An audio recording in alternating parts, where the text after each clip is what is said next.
주의 뜻대로 부르심을 입은 자들에게 협력하여 하나님의 놀라운 일이 이루어지는 줄 믿습니다.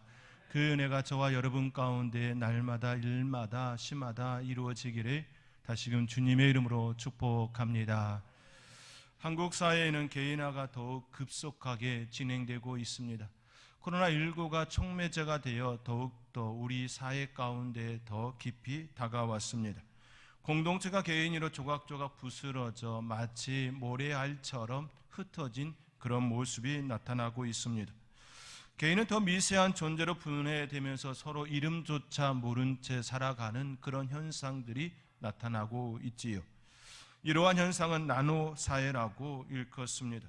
나노사회는 이 현상은 산업화 이후 꾸준히 제기되어 온 우리 사회의 하나의 문제이기도 합니다. 그러나 최근 코로나19로 인하여 그 촉매제로 인하여 그 속도가 그 빠름이 더욱더 깊숙이 우리 사회에 다가왔습니다. 개인이 모래알처럼 흩어지는 사회에서 나타나는 단계들을 세 부분으로 나눌 수 있습니다. 첫 번째 단계는 흩어지는 단계입니다. 산산이 모래알처럼 공동체 중심에서 개인 중심으로 흩어지는 단계입니다. 두 번째 단계는 끼리끼리 모이는 단계입니다. 모래알처럼 흩어진 이들이 홀로 되고 고립된 모습에서 벗어나기 위하여 모이는 모임이 일어나게 되어지지요. 이 단계가 두 번째 단계입니다. 그리고 세 번째 단계는 공명 단계입니다. 자기 소리를 높이는 단계이지요. 같은 성질을 가진 이들이 모이고 그 모임들이 많아질수록 그 수가 커질수록 공명이 크게 일어나지요. 바로 밖으로 표출되어지는, 밖으로 드러나는 현상입니다. 이 세 가지의 단계에 대해 잠시 생각해보고 그러한 사회 속에서 예수 그리스도를 믿는 그리스도인의 삶이 어찌 해야 하는지 함께 생각해 보고자 합니다. 첫 번째 단계인 모래알 단계입니다. 혈연으로, 지연으로, 학연으로 연결된 공동체 중심 사회에서 뭉쳐야 산다는 개념이 매우 강하게 일어납니다.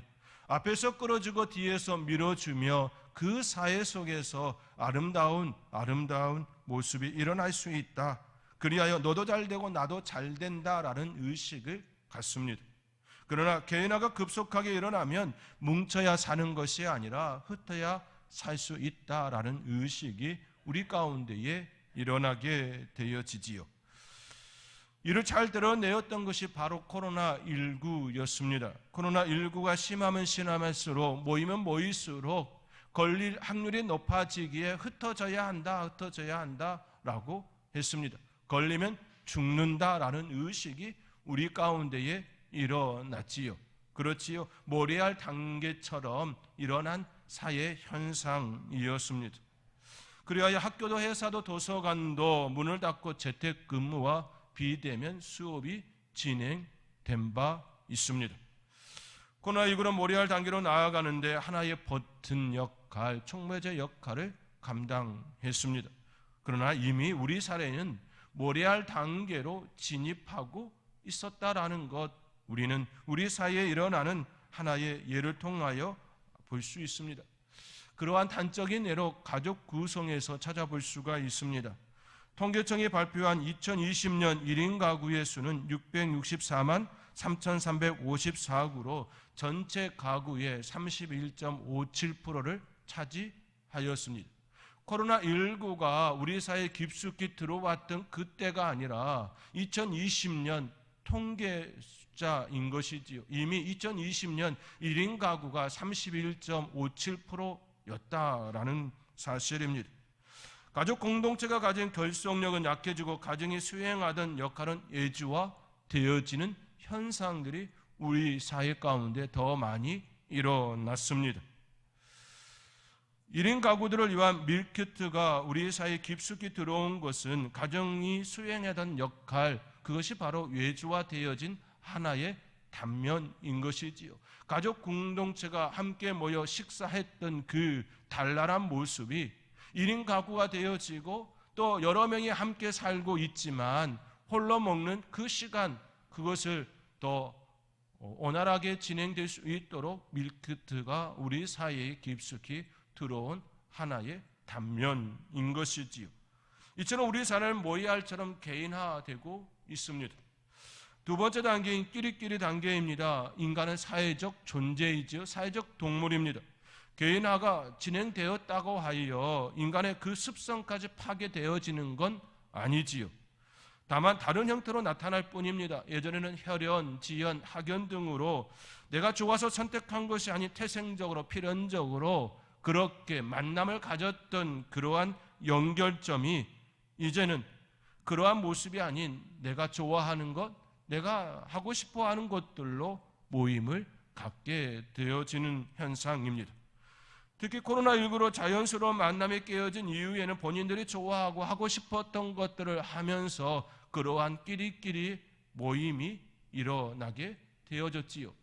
회사에서 회식이 사라졌습니다. 모이면 걸리고 걸리면 죽는다라고 하는, 뭉치면 죽는다, 뭉치면 안 된다라는 그 사고 속에서 흩어졌지요.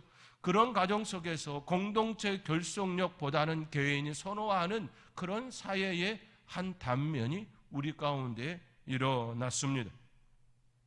같은 것을 추구하는 사람들과의 만남이 우선시되는 현상이 우리 사회에 들어왔다라는 것입니다.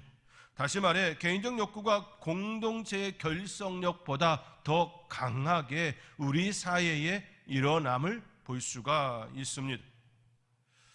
이러한 사회에서는 집단적 정체성보다 개인의 취향이 더욱 중시되는 경향이 우리 사회에 일어나게 됩니다.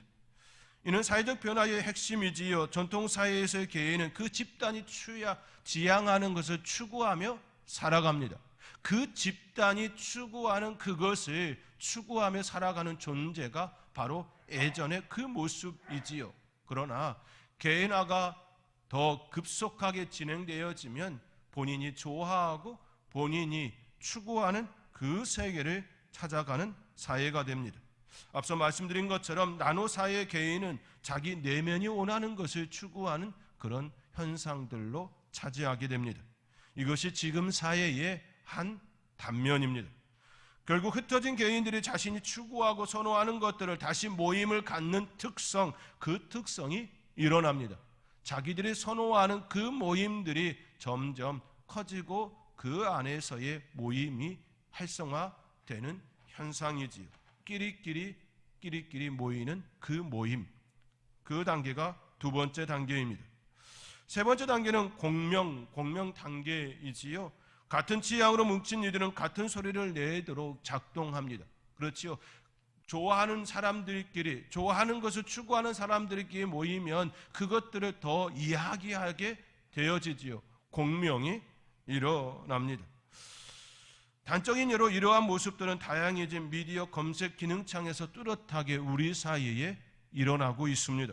유튜브, 페이스북, 트위터, 틱톡 등은 추천 기능과 자주 검색하는 그것들이 우리가 사용하는 그 스마트폰 속에 더욱 밀접하게 계속 알고리즘으로 드러내주고 있지요. 추천 기능과 자주 검색한 것들을 기반으로 사람들의 선호하는 방향으로 더 집중적으로 그것들을 관련하여 들어가게 하는, 보게 되는 현상이 일어나게 됩니다. 이처럼 같은 것들을 자주 접할수록 그것이 옳은 것이라고 받아들이게 되고 그 방향의 소리를 내게 되는 것이지요.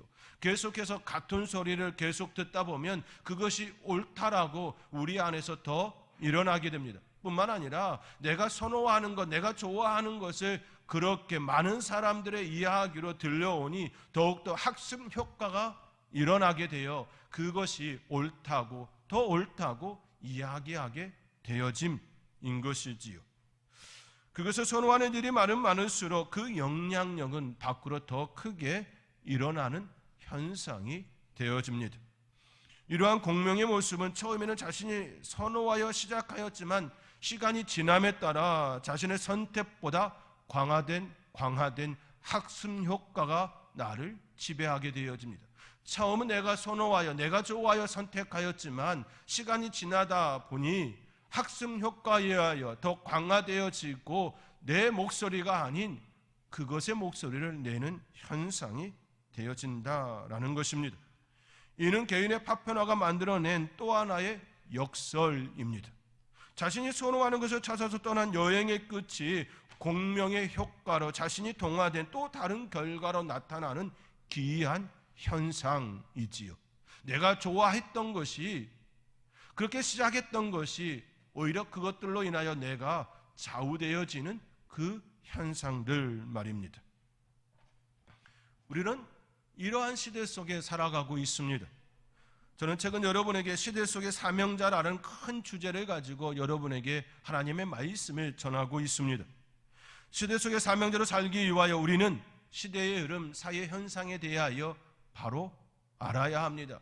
그리고 그 현상에 대하여 바르게 인지하고 바로 직시하고 하나님께서 우리에게 원하시는 그 삶을, 시대 속의 사명자의 그 삶을 살아내야 한다라는 말씀을 드리고 있습니다. 그래야 시대의 현상을 먼저 여러분에게 소개해드리고 그 시대 속에서 우리는 어떤 삶을 살아야 하는지, 그리스도인으로서 시대 속의 사명자로서 어떤 삶을 살아야 하는지 계속해서 말씀드리고 있습니다. 자기주도적인 삶을 추구하는 세대가 되었다라는 말씀을 드리면서 우리는 하나님께 예배드리는 예배자로서 자기 주도적으로 하나님께 예배드리는 그러한 루틴을 가져야 한다라는 말씀을 드렸습니다. 자기 주도적인 그런 삶을 살아가는 이 시대에 우리의 삶의 모습 또한 예배자로서 그런 삶을 추구해야 한다라는 말씀이지요. 또한 VR 기술이 우리 사회에 깊숙이 들어오면서 우리와 소통을 이루고자 한다는 말씀을 드렸습니다. VR 기술을 통하여, 가상인간을 통하여, 사이버 인간을 통하여 우리에게 끊임없이 말을 걸어오고 소통을 하자라고 그렇게 우리에게 접근해 오고 있지요. 우리들 역시 하나님의 사람으로 하나님과 우리, 그리고 우리와 이웃 간의 소통의 사람이 되어야 합니다라는 말씀을 드렸습니다. 그리고 지난주에는 소통의 사람이 되기 위하여서는 우리의 입술을 통하여 하나님의 사람으로서 마땅히 해야 될 그 말을 해야 합니다라는 그런 말의 힘에 대하여 함께 나누었습니다. 그리고 오늘은 개인의 파편화가 급속히 진행되고 있는 지금의 사회 속에서 우리는 어떤 삶을 살아내야 하는지, 개인의 파편화가 일어나고 있는 이 시대 속에서 우리의 이 시대 속의 사명자의 삶은 어떤 삶이어야 하는지 오늘 본문의 말씀을 중심으로 함께 나누고자 합니다. 사도 바울은 에베소 교회 성도들에게 자신이 어떤 경위로 일꾼이 되었는지 말씀하지요. 7절 말씀에 의하면 사도 바울이 하나님의 일꾼이 된 것은 하나님의 은혜의 선물을 따라 되었다라고 그는 고백하고 있습니다. 사도 바울은 어릴 때부터 배웠던 율법에 매우 익숙한 사람입니다. 율법을 따라 매우 엄격한 삶을 살았던 인물입니다. 그는 가말리엘 문하생이었고 바리새인 중에 바리새인이었습니다. 가말리엘은 그 당시 최고의 율법 학자였습니다. 최고의 지성인이었지요. 그로부터 학문을 배웠습니다. 뿐만 아니라 로마 시민권자이면서 유대인 혈통을 이어받았습니다. 그는 8일 만에 할례를 받았습니다. 이스라엘족 속의 베냐민 지파였습니다. 히브리인 중에 히브리인이었습니다. 그는 그 당시 사람들의 시선으로 볼 때에 율법으로나 혈통으로나 또 지식적으로나 그 어느 것 하나 부족함이 없는 매우 특출난 인물이었습니다. 그러나 그는 율법에 의하여 하나님의 일꾼이 되었다 그렇게 선언하지 않습니다. 그는 율법을 따라 내가 하나님의 일꾼이 되었다 그렇게 고백하지 않습니다. 하나님의 은혜의 선물을 따라 하나님의 일꾼이 되었노라고 그들에게 밝히고 있습니다. 사도 바울은 율법에 익숙한 사람입니다. 율법을 어렸을부터 따랐던 사람입니다. 율법을 더 좋아하는 인물인 것이지요. 새로운 것보다 기존에 계속 그가 추구했던 것이 훨씬 더 힘이 있는 그런 존재이지요. 그러나 그 율법을 따라 그가 좋아하는 그 율법을 따라 일꾼이 되었노라고 말하지 않고 하나님의 은혜의 선물을 따라 일꾼이 되었다라고 고백하고 있는 이 모습을 볼 수가 있습니다. 이는 현 사회 속에서 일어나고 있는 현상과는 너무 다른 모습이지요. 현 사회는 개인화가 일어나면서 자신이 선호하는 것을 찾아 동질성을 찾아 공명이 일어나는 현상이지요. 그러나 그는 그렇게 접근하지 않습니다. 사도 바울은 자신이 좋아하는 것보다, 선호하는 것보다, 잘하는 것보다 하나님께서 자신을 선택한, 자기보다 더 우월한 그 하나님께서 하나님의 은혜를 따라 주신 그 선물에 의하여 사도 바울이 되어짐인 것이지요. 일꾼이 되어짐입니다. 선호하는 것은 시간의 흐름 속에 변화가 일어납니다. 젊은 시절 좋아하던 것을 계속 좋아하며 그것을 위해 사는 이들도 있지만 그렇지 않은 인물들, 그렇지 않은 사람들이 훨씬 더 많습니다. 이는 마치 유행과 같습니다. 패션도 시대에 따라 변화를 갖지요.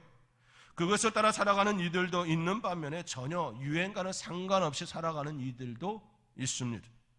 그렇지만 세상은 끊임없이 변화를 이야기합니다. 변화하지 않으면 죽는다, 그렇게 접근하기도 하지요. 유행을 만들고 우리에게 그것을 따라가야 한다라고 끊임없이 말을 걸고 있습니다. 좋아하는 것들이 변할 수 있다고 끊임없이 세상은 우리에게 그렇게 말을 걸고 오고 있습니다. 좋아하는 것, 그것을 따라가야 한다라고 이야기하며 그 좋아하는 것이 시대에 따라 변할 수 있다, 그렇게 우리에게 접근해 오고 있지요. 그러나 성경은 시대의 변화 속에서도 변하지 않는 진리가 있다라고 분명하게 선언합니다. 그리고 우리를 위하여 그것을 위해 살아야 되지 않겠느냐고, 그것을 위하여 살아야 되지 않겠느냐라고 우리에게 말씀하고 있습니다. 선지자들 통하여, 사도들을 통하여, 제자들을 통하여, 수없이 많은 그 시대의 목회자들을 통하여, 또 지금의 이 시대에도 목회자를 통하여 그 말씀을 선언하고 또 선포하고 있습니다. 변하지 않는 진리, 그 진리가 있음을 알고 그 진리 가운데 그 진리를 따라 살아야 되지 않겠느냐라고, 좋아하는 것보다 하나님께서 택하시고 부르심에 그 반응하며 살아야 되지 않겠느냐라고 우리에게 또 묻고 또 묻습니다.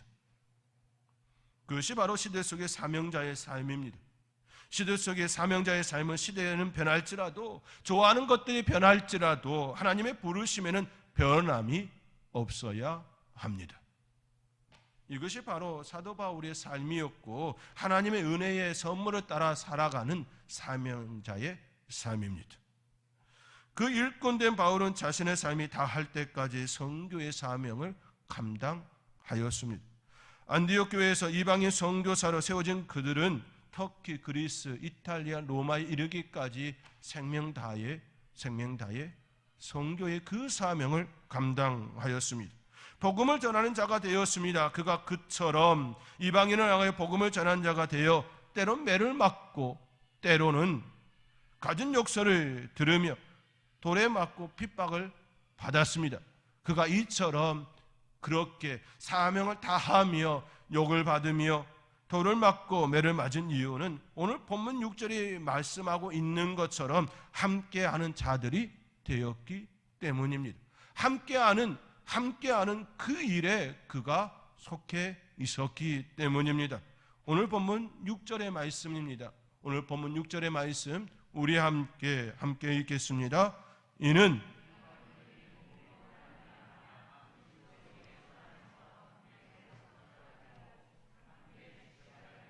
함께 약속에 참여한 자가 됨이라. 아멘. 6절의 말씀에 함께라는 단어가 3번이나 반복되어 우리에게 강조하고 있습니다.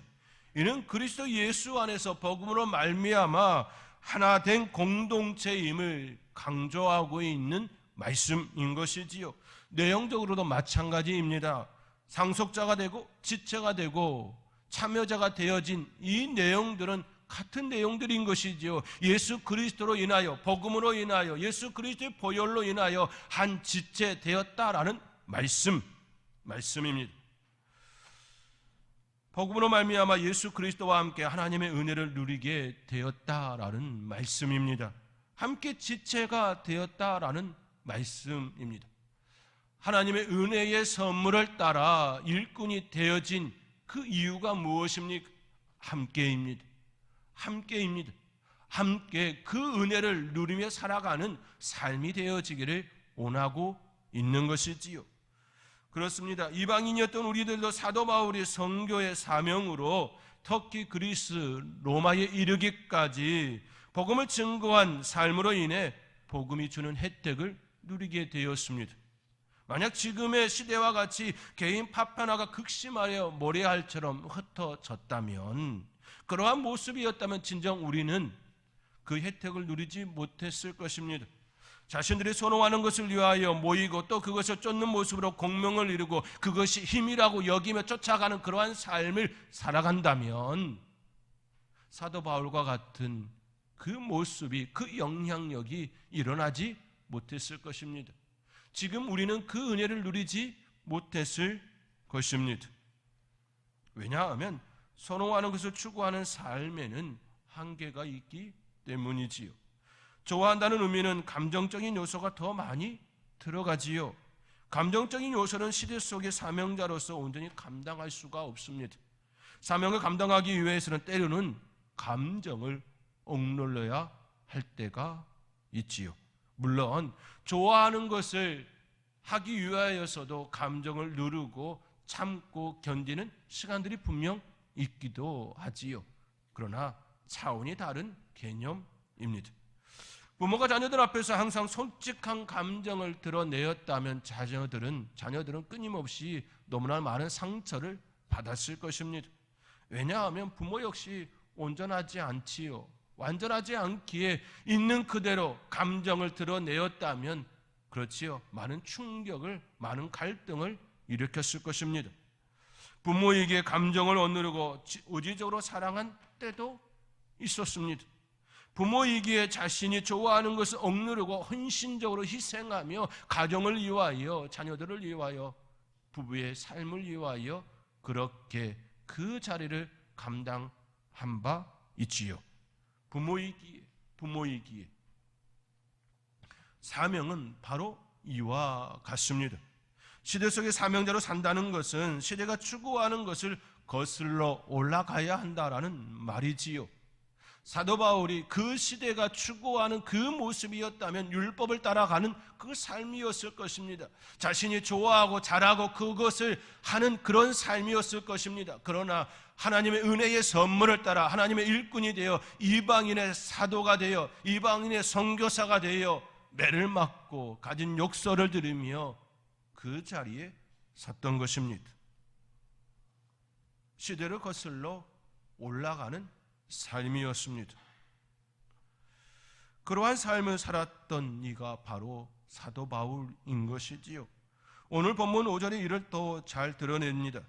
개역 개정으로 읽으면 바로 이해하기가 쉽지 않아 여러분에게 새 번역으로 잠시 읽어드립니다.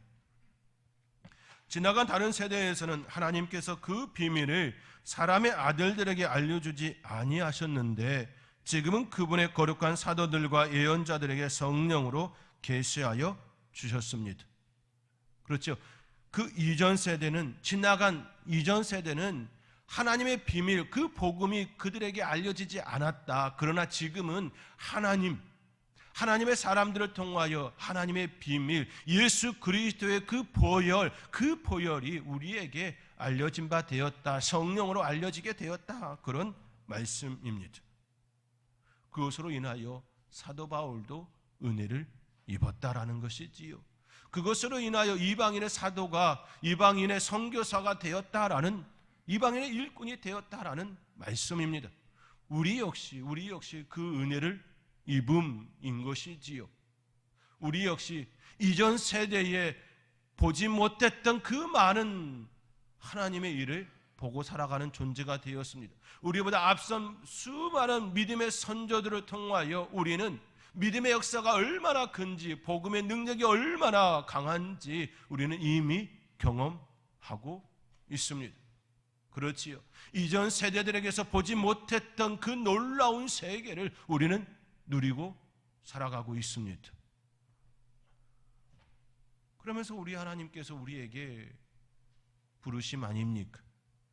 하나님의 은혜의 선물을 따라 일꾼이 되었노라가 바로 사도 바울만을 가리키는 것이 아니라 시대 속의 사명자 바로 저와 여러분이라고 그렇게 다시금 말씀하고 있는 것이지요.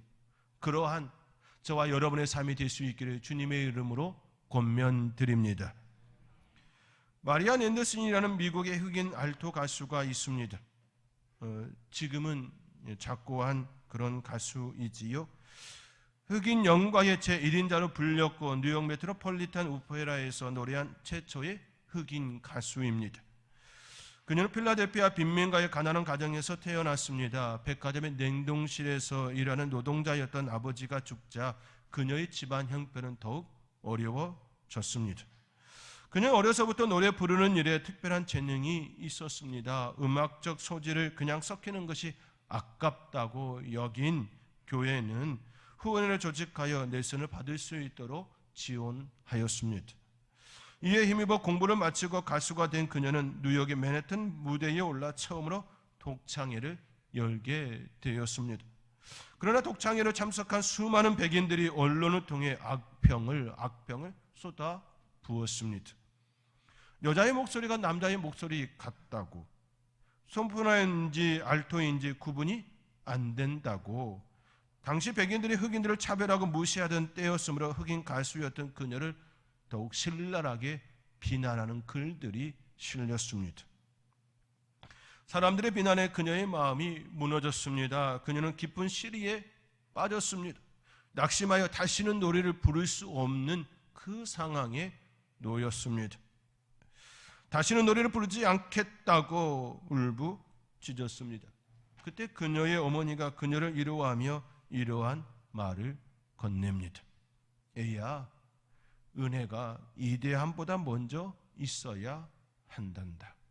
애야, 은혜가 이대함보다 먼저 있어야 한단다. 너는 이 사실을 잊지 말아라. 그렇지요. 그의 재능을 알아보고 안타깝게 여겼던 교회가 후원회를 결성하고 그에게 지원하였습니다. 이것이 은혜 아닙니까? 하나님께서 그에게 재능 주신 것 은혜 아닙니까? 은혜를 알지 못하면 그 다음 단계로 나아갈 수가 없습니다. 어머니가 들려준 귀중한 말을 마음에 품에 다시 용기를 얻어 마침내 세계적인 가수가 되었습니다. 사랑하는 성도 여러분, 시대 속의 사명자는 그냥 되는 것이 아닙니다. 흑인 알토 가수였던 마리안 앤더슨 역시 그가 살았던 시대 속에서 시대를 거슬러 올라가는 그런 인물이었습니다. 은혜를 따라 은혜가 그 안에 들어올 때에 그 일을 감당하는 진정한 흑인 가수, 최초의 그 일을 감당하는 시대를 거슬러 올라가는 그런 인물이 되었습니다. 그때 그에게 들려준 어머니의 위로는 그녀를 다시 세우게 하였지요. 위대함보다 은혜가 먼저 있어야 한다는 어머니의 그 위로는 지금 이 시대를 살아가는 우리에게도 동일하게 적용되어지는 말씀이지요. 시대 속에 사명자로 살아간다라고 하는 것은 바로 이러한 의미를 갖습니다. 개인의 파편화가 일어나고 또 끼리끼리 모이고 그것으로 인하여 공명이 일어나는 그 시대 속에서 우리는 하나님의 은혜에 따라 부르심을 입은 그 선물, 그 복음을 따라 일꾼 되어졌음을, 시대 속의 사명자임을 기억하며 하나님께서 여러분에게 요구하시는 그 삶, 예수 그리스도의 한 지체 되어지고 공동체 되어진 그 삶을 아름답게 살아낼 수 있는 저와 여러분이 될 수 있기를 주님의 이름으로 축원드립니다.